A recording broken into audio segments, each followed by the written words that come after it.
And we're live. Welcome to episode 34 of Engaging the Eagle, exploring US foreign policy in Southeast Asia.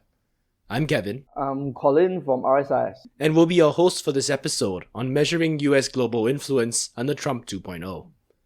How have Trump administration policies affected the reach of US influence, especially in Southeast Asia and BRICS countries?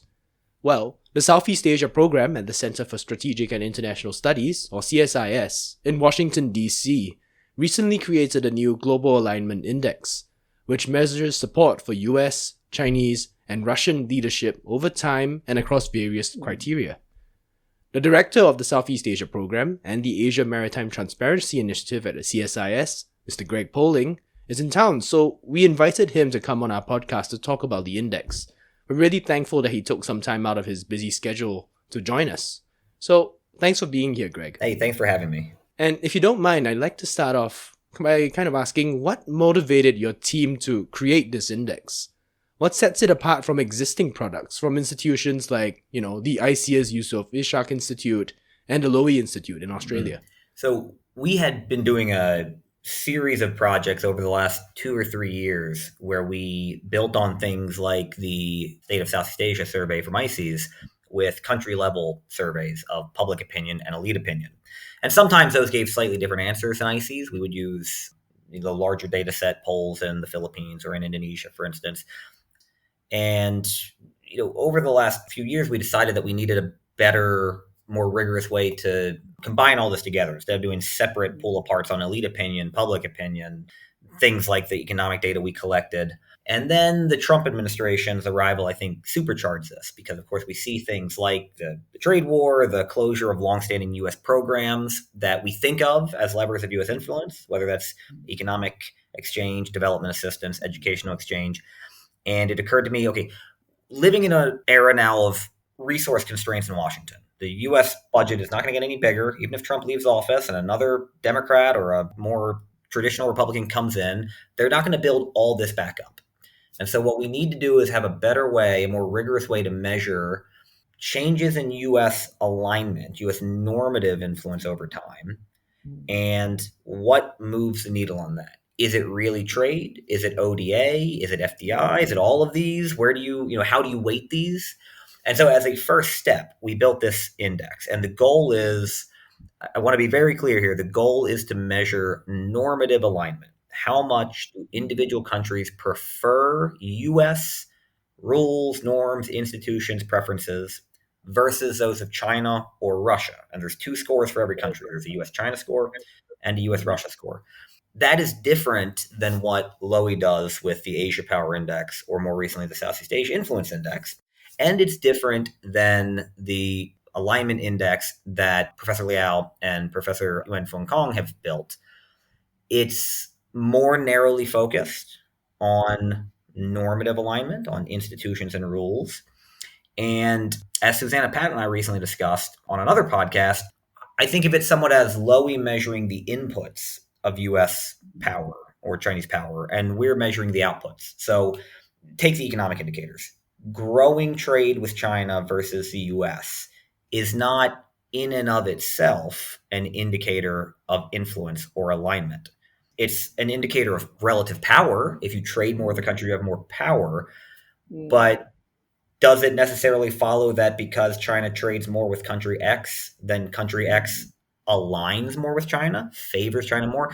I don't think that necessarily follows. I think we can have a lot of good-natured methodological debates about what should be in these indexes. But from my viewpoint, we should be more deliberate in distinguishing the ends from the ways and means of national power. Thank you. And just to clarify, what's the time period of this index again? Is it the past 15 years or so? It's 2008 to 2024. And the 2 inputs for it are public opinion polling from Gallup. So our team purchased the country data sets from Gallup's World Opinion Poll, which is not publicly available.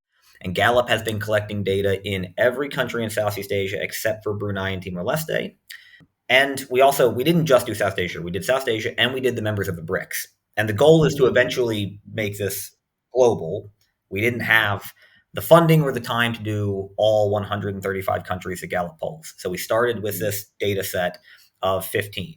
which I think are interesting because they're 15 in many ways that get the most attention as either South Asia or the BRICS, places where US-China competition often receives the most attention. So we thought that that would be an interesting starting point. So we have Gallup data, where Gallup asks in every country, how do you feel about US global leadership? How do you feel about Chinese global leadership? And how do you feel about Russian global leadership? We take a net score for each one, and then we take the difference between the US net and the China net, and that goes in as the public score. We then used UN voting data to create a similar score for regime alignment, which I think is a reasonable stand-in for elite alignment. Not perfect, but ultimately we're looking for state behavior, right? And to do that, we took the US State Department's annual report on voting alignment, which identifies those votes that the US considers most important every year and that the US actually lobbied for. We then had to build our own bespoke version of that for China and Russia and did the same thing. Then you blend them together, you take your UN voting alignment score, your public opinion score, average them out, and then set them on a scale. And we chose -5 to +5. So 0 is perfectly neutral. Anything above the 0 is greater alignment with US preferences. Anything below is greater alignment with Chinese or Russian preferences. Great. Thanks so much for running us through this index, which I think is very interesting because you're looking at normative alignment, which to some people is often not so easy to measure. But I have two questions for you, Greg. One is there a particular reason why it starts from 2008? Is it because of the Obama administration and you just want to start from one administration? That's my first question. The second question I have, it comes with this index, right?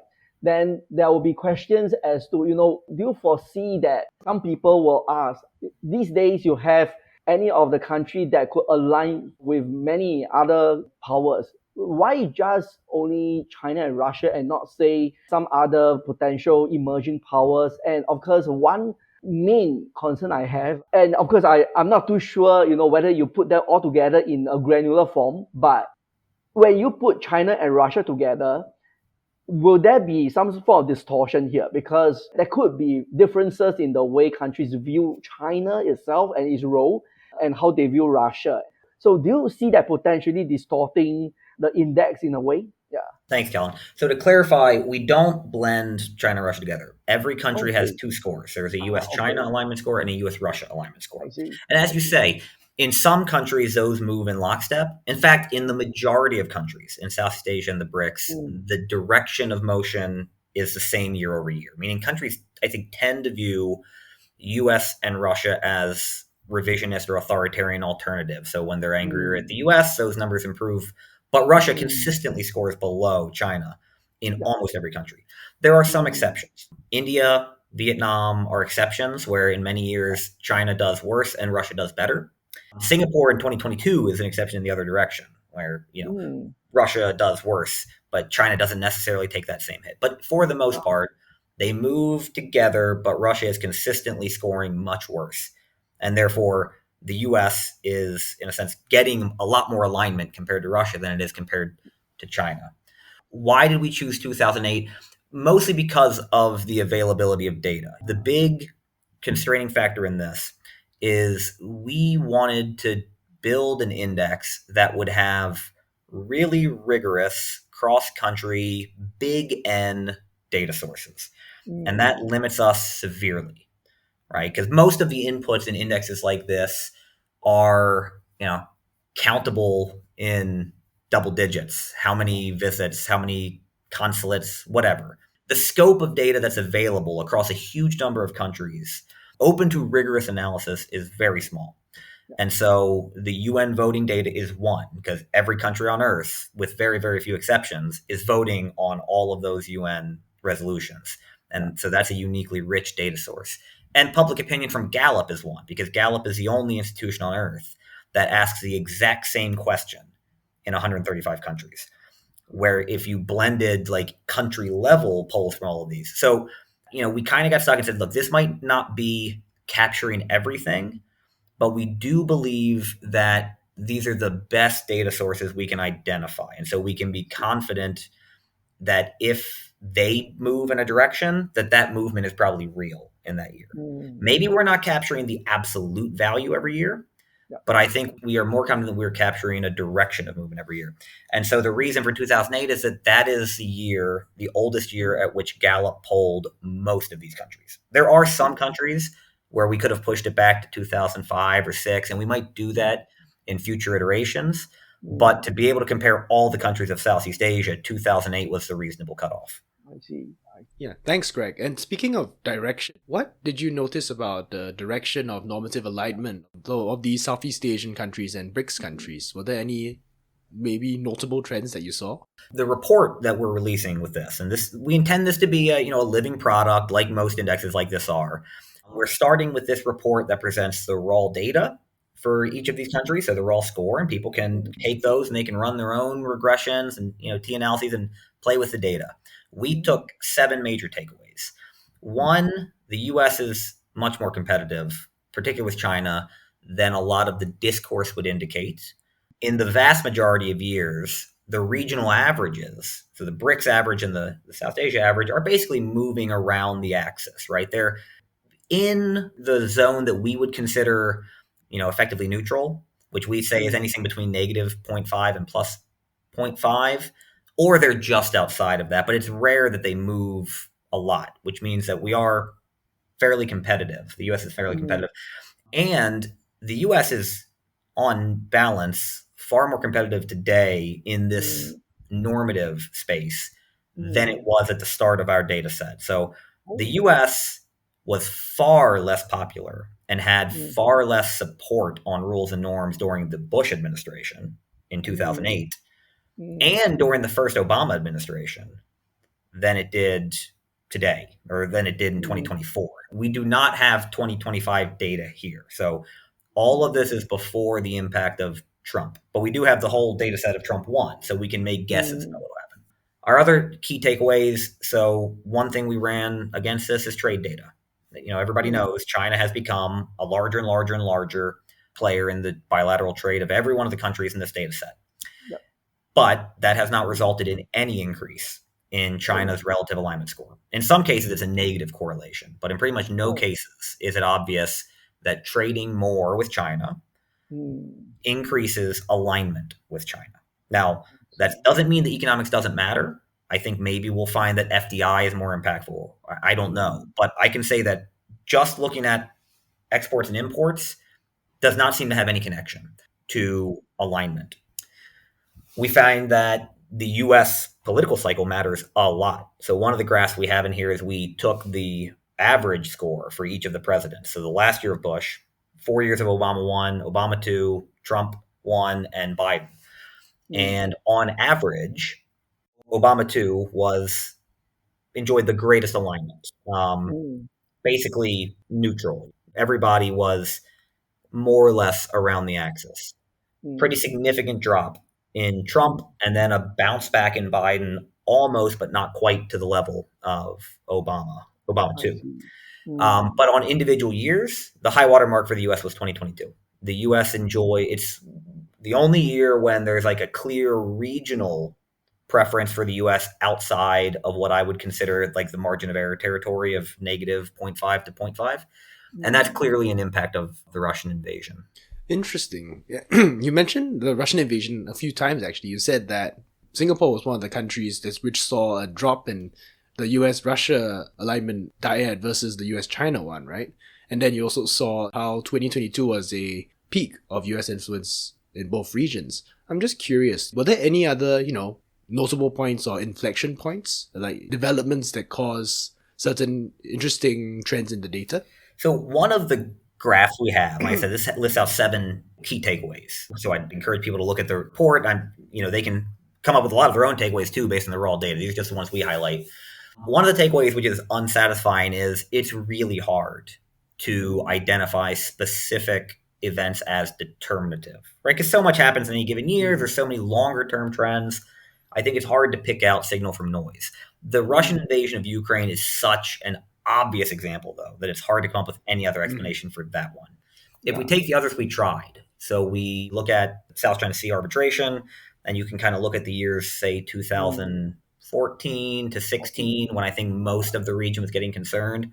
And it does coincide with the steady upswing in Obama 2.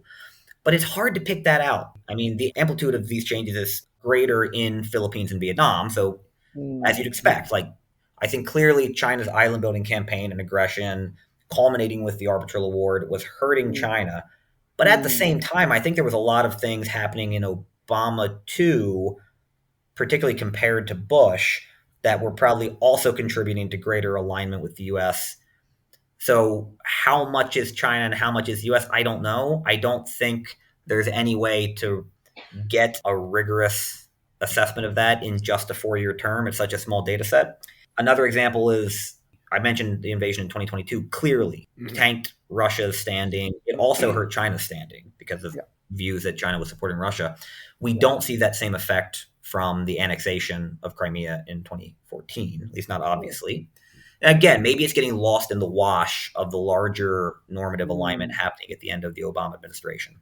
And then COVID is a wash, which is consistent with a lot of work that our team did with the COVID-19 tracker that we maintained throughout the pandemic, that for most of the region, people were unhappy with both the US and China, right? For different reasons, but neither of the great powers covered themselves in glory in their response to the pandemic.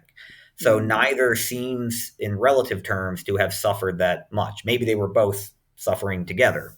And then lastly, the Israel-Gaza war, in which I would have expected, this was the one that surprised me, I expected a much clearer impact. And you only see it in the Muslim majority countries. I mean, there's an obvious impact in Malaysia, in Indonesia, in Egypt, as you'd expect. There doesn't seem to be any impact on the regional averages, though. The rest of Southeast Asia and the rest of the BRICS do not seem to have taken that out on their relative alignment with the US. I think partly that's because the US was already out of alignment with all of those countries when it came to the annual UN votes on Israel anyway. I see. Probably just a question about methodology or, whether do you see any further room for enhancement to your research methodology? Because as a potential user of the index, one of the things that I will be looking at is whether I could draw causal linkages, right? As you rightly pointed out that 2022, the war in Ukraine is a very clear example. How about the other years?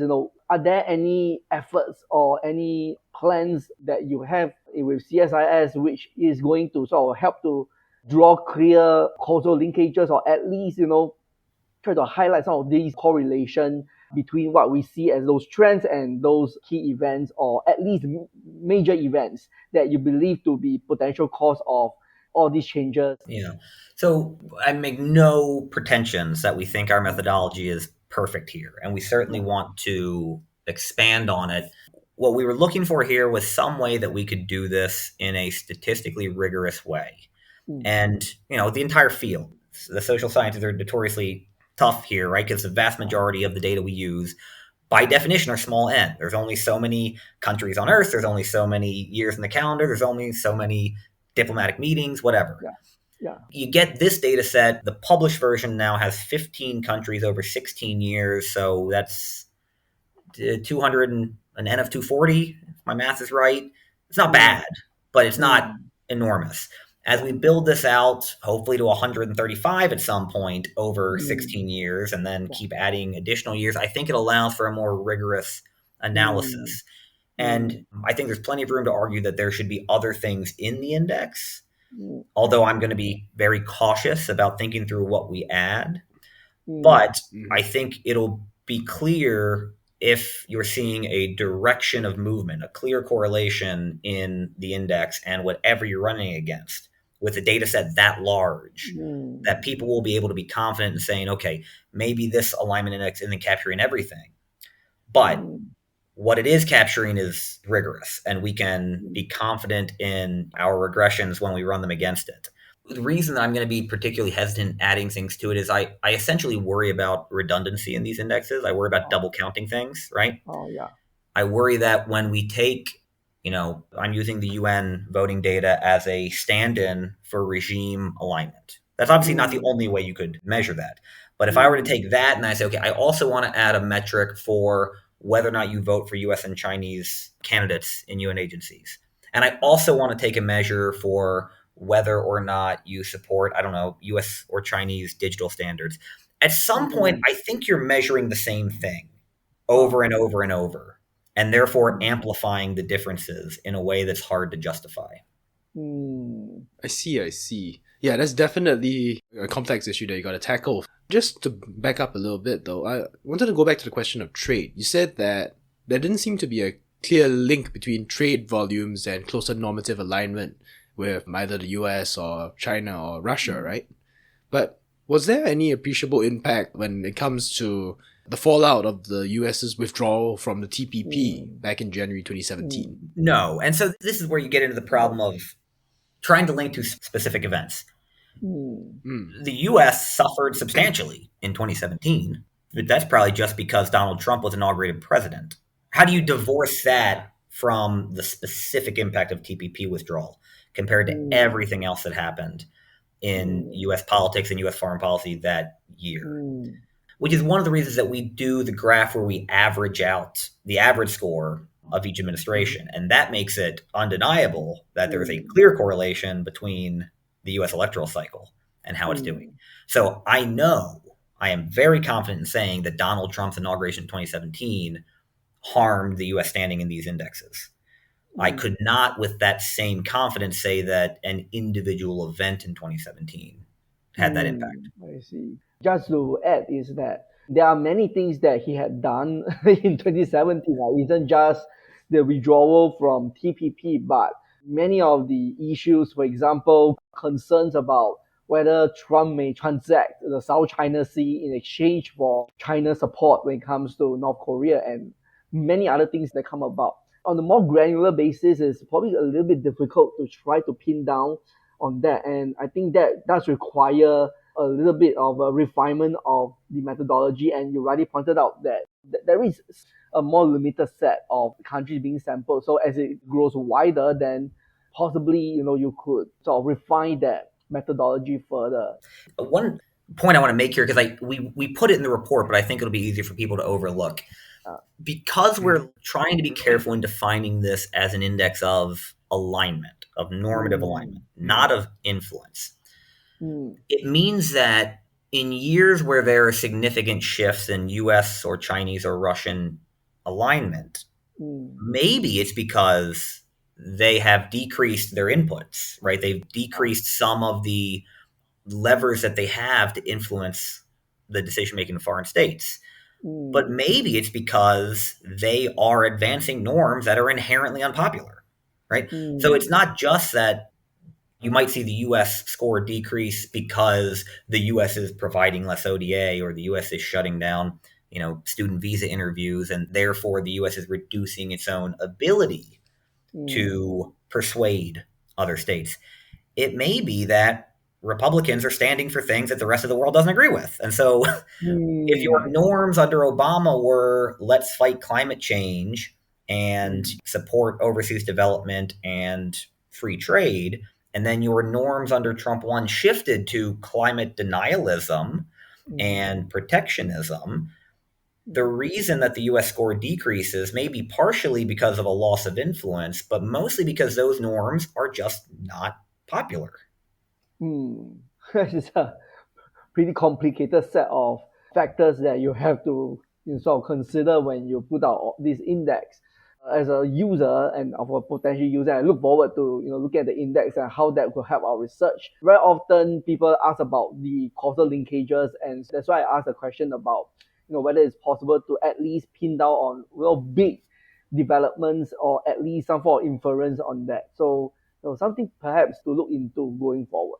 Yeah. Our eventual goal for this would be, I think, twofold, right? Over the next few years, we have this expand globally, and we're able to build out more of these key takeaways so we can have a short list. We can say, look, absolute trade flows don't seem to matter that much, but maybe FDI does, or ODA, I don't know. We haven't run the numbers, but right, you come up with a list of things that you can clearly say in a statistically rigorous way have a measurable impact on relative US-China alignment.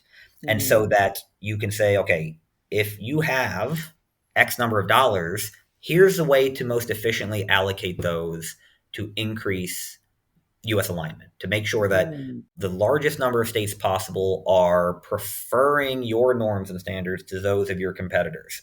And part of that answer is going to be fixing your norms and standards to make them actually attractive to the countries you're trying to influence. The second thing will be it will serve effectively as a report card for the second Trump administration. We'll be able to compare it to the previous years and say, okay, was this worse than Trump 1? Was it better? I'm quite confident saying it's not going to be as good as Obama 2 or Biden, but we'll see how low it sinks. I have one question for you, Greg. Since you mentioned about it being a report card, and of course, going by what we know of how the current administration works, they will be peppered with all this policy recommendation. And my cynical sense is that very likely you'll just say, oh, nah, doesn't matter, who cares about all these things. We'll just do what we want to do. But the way I see it was, which I caveat, the very preliminary results that you have obtained so far for the index, what do you think are the key policy recommendations for the current administration based on the current results that the index has garnered so far? So I think my co-author Enrique Legal would agree, we're wearing our kind of liberal institutionalist cred on our sleeves here. And so there is a philosophical, perhaps, difference of opinion with the Trump administration where they're going to say, well, why do we care if people align with us? My argument would be, look, the 20th century, Pax Americana was built on the idea that U.S. hegemony was generally viewed as beneficial, or at least not onerous to most states. They supported U.S. preferences and standards and norms and institutions most of the time, and they did so willingly. That's what made it a sustainable and kind of win-win system for the globe. And without that, we would have found our influence severely diminished. So raw national power is only useful if it translates into the acquiescence of other states to your preferences. And you can get that in the short term and country by country through browbeating or coercion. But as Joseph Nye, taught us 30 some years ago, it's a lot easier and more sustainable to do it through the power of attraction than coercion. So how do we increase those? Well, the obvious one is advanced norms and institutions and standards that can actually get the support of the global majority. If you are on the wrong side of the global majority on most issues, then no amount of influence, I don't care what the inputs, the national power you bring to bear, you're not going to get support of most states most of the time. And if you're in a long-term strategic competition with China, your most important goal, the way you will decide decades from now if you have succeeded, will be if you were able to advance your preferences most of the time, more often than the competitor. You're not going to win every fight, but can you win more arguments? So that's one. Two, I'd say we need to kind of avoid overreaction to certain things. For instance, one of the findings in the report is that BRICS membership doesn't actually change a country's alignment, or at least didn't for the original three. I mean, we'll see what happens with the new ones, but you have to give states space to disagree at times. That's okay. You are not trying to win every argument. You are not trying to compel states to sit at your lunch table, as opposed to China's. You are trying to win more often than China does. So not overreacting when somebody joins something like BRICS is part of the process here. And then finally, I guess I'll say we need to be more rigorous about investing the tools of national power, because whatever administration emerges after the Trump administration, one thing I am confident in saying is that it will find U.S. relative power in the international system reduced, irrevocably reduced. And so the U.S. will have to be far more discriminating in how it invests its remaining national power than it has been in the past. Great. I have one follow-up question for you. I just saw a recent interview with the former Commerce Secretary Raimondo. She said that tariffs are essentially here to stay, even past the Trump 2.0. And my sense is that, of course, we are seeing here, I believe both of you will agree, that it's some sort of structural geoeconomic change. Do you think that is going to do pretty long-term damage to the alignment in favor of the US, or do you see, it be more nuanced than we would imagine? I don't think we're going back Yeah. to a system of unbridled neoliberal globalism. Mm. I also don't think that states in the global south ever liked that system to begin with, which is why most states in the global south still maintain higher trade barriers than the US traditionally did. Yeah. So in a sense, if we're asking, will we go back to the vision we had at like WTO Summit Seattle in the late 90s that unbridled capitalism would break down all the world's barriers? No, we're not going back to that. Yeah. Mm. But I don't necessarily agree that these tariffs are here to stay. I mean, I think one thing that's pretty obvious in polling in the US right now is that Donald Trump's tariffs among the American public are unpopular by double digits. So I do think you'll see a recalibration, right? You'll see Polanyi's double movement. It's not going to swing all the way back, but it is going to be something more sustainable. Across the globe, what we've been seeing since COVID is a steady rethinking about how much friction it's okay to insert into our economic relationships in the name of resiliency, focusing purely on efficiency, which is what we did for decades, didn't necessarily work out. And now each country is going to have to decide how much they want to recalibrate that. But that doesn't mean that we are deglobalizing. We have not forgotten how containerized shipping works. We are not seeing a decrease in net trade around the world. In fact, we are continuing to see an increase in net trade. Yeah. Despite China's 1/4 decrease in exports to the US, China's overall exports this year increased.